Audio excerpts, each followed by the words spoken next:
You park after what felt like a completely normal drive. But as you walk past the front of the car, you notice a sharp chemical burning smell coming from one wheel. You hold your hand near the rim without touching it, and the heat radiating from that corner is obvious. That may be a brake pad still clamped against the rotor, even though your foot left the brake pedal several minutes ago. The three strongest clues are one unusually hot wheel, a directional pull, and brake pad wear that does not match the opposite side. But those clues can also be misleading unless you understand exactly what has failed. A brake caliper is the clamp that squeezes the brake pads against the rotor.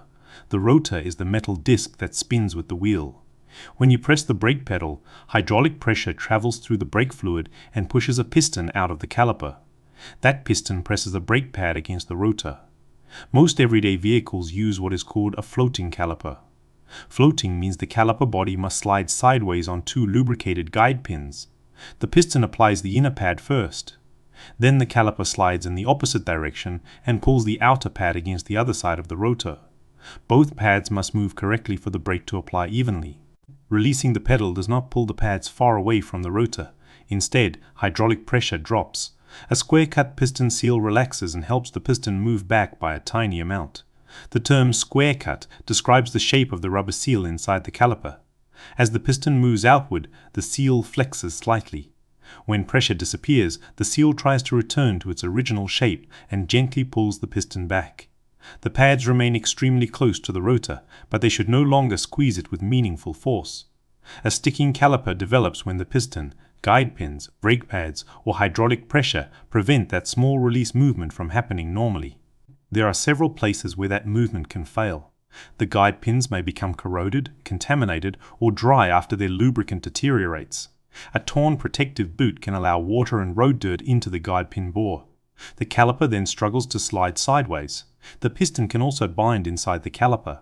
Steel pistons may rust if moisture reaches their surface. Some calipers use phenolic pistons. Phenolic means the piston is made from a strong composite material rather than steel. These pistons resist rust and transfer less brake heat into the fluid, but they can still bind if the piston is damaged or the caliper bore deteriorates. Moisture usually contributes to internal corrosion. It is not normally the reason a rubber brake seal swells. Seal swelling is more strongly associated with chemical contamination, such as an incompatible petroleum-based lubricant. Excessive heat can also harden, deform, or damage seals and protective boots. A sticking caliper can make the vehicle pull, but the direction of the pull depends on how the caliper has failed. Imagine that the left front caliper cannot slide or its piston cannot extend normally. The right front brake now produces more braking force. During braking, the car will usually pull toward the right, which is the stronger side. But the opposite can happen if the left brake is stuck partly applied. That dragging brake may make the vehicle drift toward the left while cruising, even when you are not pressing the pedal. Once a dragging brake overheats, the pad's friction can change. The direction and strength of the pull may then become inconsistent. So the bad caliper is not automatically located on the side toward which the steering wheel pulls. You first need to determine whether one brake is weak, dragging, or doing both at different times. A burning smell and one unusually hot wheel are among the strongest signs of brake drag. A pad that remains pressed against a rotating rotor continuously converts the vehicle's motion into heat. It is the same friction used to stop the car, except it continues after the pedal has been released. You may smell overheated brake pad material. The affected wheel may radiate far more heat than the same wheel on the opposite side. The rotor may also develop dark spots or blue heat discoloration. Never touch the rotor, caliper, wheel nuts, or nearby hardware after driving. Brake components can cause severe burns even when they are not glowing, smoking, or visibly damaged. Use temperature as a comparison between the two sides, not as a reason to put your fingers on the brake. A dragging brake also forces the engine to overcome extra resistance every time the car moves. The vehicle may feel slightly reluctant to accelerate. It may slow down more quickly than normal when you lift off the accelerator. In a severe case, it can feel as though someone is resting a foot lightly on the brake pedal. Fuel economy may decline because some of the engine's power is being converted into unwanted brake heat instead of moving the vehicle forward. But fuel consumption alone cannot diagnose a caliper. Tire pressure, wheel alignment, weather, traffic, and driving style all affect efficiency. Poor coasting becomes a meaningful clue when it appears together with one hot wheel, a burning smell, or abnormal brake pad wear. Brake pad wear creates a physical record of what the caliper has been doing. If the pads at one wheel are much thinner than the pads on the opposite side of the axle, that brake may have been dragging.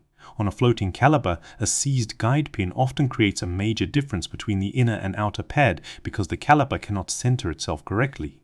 A piston that fails to retract can keep pressure on the piston side pad. But the exact wear pattern varies between caliper designs.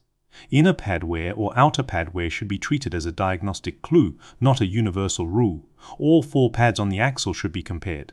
The rotor surfaces and pad hardware must also be inspected. Corrosion beneath the stainless pad clips can squeeze the pad ears and trap a pad inside the bracket, even when the piston and guide pins still move. A sticking caliper does not always begin with a grinding noise.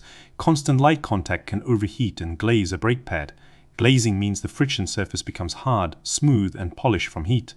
That altered surface may squeal during braking or even while the vehicle is moving. If the pad continues wearing until the friction material disappears, the steel backing plate can contact the rotor. That creates a much harsher grinding sound and quickly damages the rotor surface. But noise by itself does not prove that the caliper is sticking. Worn pads, loose hardware, trapped debris, surface rust, damaged shims, and incorrect installation can produce similar sounds. The stronger clue is a sound isolated to one wheel that appears together with excessive heat, drag, or abnormal pad wear. A spongy brake pedal is not a normal direct symptom of a mechanically sticking caliper. A piston or guide pin can be seized while the pedal still feels completely firm. However, severe brake drag can generate enough heat to overheat the fluid inside that caliper. If the brake fluid boils, vapor bubbles form. Liquid transfers hydraulic pressure effectively. Vapor compresses more like air inside a syringe. The pedal can then feel soft or travel farther than normal because part of your pedal movement is compressing vapor instead of immediately applying the brakes. A low pedal may also appear if the caliper is leaking, but that is a hydraulic leak rather than simple mechanical sticking. A suddenly soft or sinking pedal must be treated as a separate safety warning.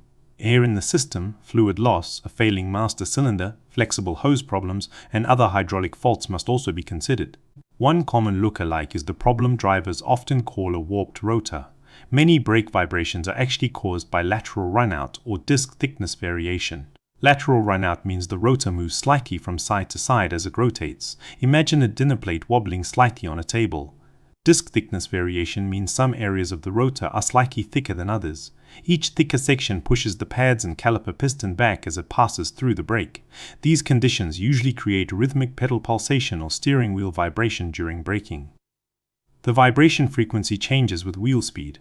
A rotor problem by itself normally does not keep the brake applied after you release the pedal, but a sticking caliper can overheat a rotor and contribute to uneven deposits, excessive runout, or rotor damage. A worn wheel bearing can also create heat, vibration, and noise near one wheel. The more typical bearing sound is a humming, rumbling, or growling noise that changes with road speed. It may also become louder or quieter as the vehicle turns and shifts weight from one side to the other. A badly damaged bearing can create looseness and heat, but it does not normally produce the classic combination of overheated brake pad material and one set of pads wearing much faster than the opposite side. A seized parking brake mechanism usually affects a rear wheel and may appear after the parking brake has been used. The cable or lever on the rear caliper may fail to return completely. Some vehicles use a small parking brake drum inside the center of the rear rotor. In that design, the parking brake shoes can remain applied even though the main caliper is working correctly. A restricted flexible brake hose is one of the most convincing caliper lookalikes. The hose can deteriorate internally and behave like a one-way restriction. High pressure from the master cylinder is strong enough to force brake fluid through the damaged area and apply the caliper. But when the pedal is released, the small retracting force at the caliper may not be strong enough to push the fluid back through the restriction. Hydraulic pressure remains trapped. The brake stays applied even though the caliper piston and guide pins may be mechanically healthy. A technician may open the caliper's bleeder screw while the wheel is dragging. If releasing trapped fluid pressure immediately frees the wheel, the fault may be upstream. The hose or another hydraulic control component must then be investigated. This test involves pressurized brake fluid. It must be performed safely by someone qualified to service and bleed the brake system afterward. Diagnosis should come from combined evidence, not from one temperature reading or one unusual noise. A technician may begin with a controlled road test. They observe whether the car pulls only during braking, drifts while cruising, or stops coasting normally. After the test, brake temperatures are compared across the same axle. An infrared thermometer is much safer than touching the wheel. Even a basic touch test should mean holding a hand near the wheel to feel radiated heat, not placing a hand on the rotor or caliper. The vehicle is then lifted and supported correctly. Each wheel is rotated by hand and compared with the wheel on the opposite side. A dragging corner may be noticeably more difficult to turn. The technician inspects pad thickness, rotor discoloration, torn piston boots, damaged guide pin boots, corrosion, and restricted pad movement. The guide pins should move smoothly. The piston must retract using the correct service procedure for that particular caliper. If the brake remains locked, trapped hydraulic pressure may be released at the bleeder. The hose is also checked for twisting, external damage, deterioration, or internal restriction. The final diagnosis comes from road behavior, temperature, mechanical inspection, and hydraulic testing, all pointing toward the same cause. A dragging caliper generates heat and consumes the brake pad and rotor even when you are not trying to stop. A repair that begins with one restricted guide pin or piston can become a caliper, pad, rotor, seal, and brake fluid repair if the overheating continues. Uneven braking can also reduce vehicle stability. If one wheel becomes severely overheated, brake fade may reduce the stopping force available at that corner. If the fluid reaches its boiling point, vapor can produce a dangerously soft pedal. There is no reason to panic over every warm wheel, but a wheel that is extremely hot, smoking, or producing a strong burning smell should not be treated as something to monitor for another month. Stop safely and have the brake inspected before continuing normal driving. The practical takeaway is simple. Do not diagnose a sticking caliper from one symptom. Look for a pattern. One hot wheel, abnormal drag, directional pull, and brake pad wear that does not match the opposite side. Then identify the actual cause, because a seized guide pin, stuck piston, trapped pad, restricted hose, or parking brake mechanism can require a completely different repair. Find the cause, not just the symptom.